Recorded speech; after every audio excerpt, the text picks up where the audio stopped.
Shalom Ibu Bapak Saudara-saudara terkasih dalam nama Tuhan kita Yesus. Semangat pagi, bertemu kembali di channel Rionando Butar-Butar dalam khotbah 5 menit aja atau Ko5 untuk renungan harian.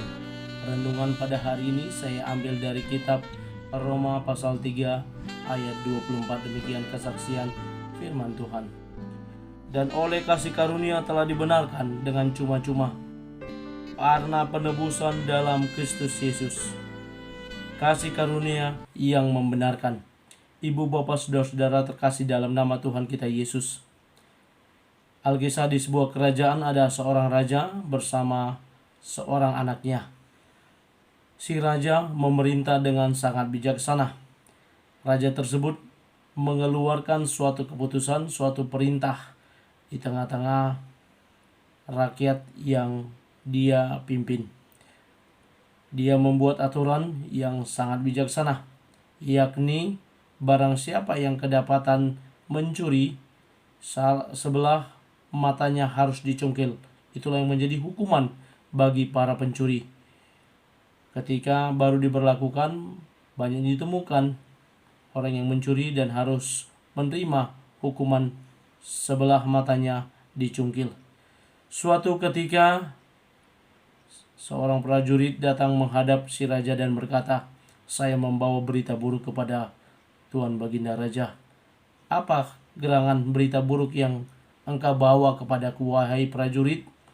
Lalu si prajurit berkata, "Anakmu kedapatan mencuri dan menurut aturan yang telah tuanku raja keluarkan, matanya harus dicungkil." Lalu si raja berkata kepada prajurit, "Silakan bawa anakku kemari dan bawa juga pisau yang biasa digunakan untuk mencungkil mata." Lalu sampailah si anak dan si raja bertanya, "Apa benar engkau mencuri?" Si anak yang tidak berani menatap wajah ayahnya sang raja, dia hanya menganggukkan benar. Lalu si raja berkata, "Wahai prajurit, ambil pisaunya kemari dan bawa si anak ke hadapan saya." Si anak yang sudah ketakutan karena harus menerima hukuman matanya dicungkil, hanya diam 1000 bahasa dan hanya tertunduk, tidak berani menatap ayahnya sang raja. Lalu si raja mencungkil matanya sendiri dan memeluk erat-erat si anak setelah dia mencungkil matanya.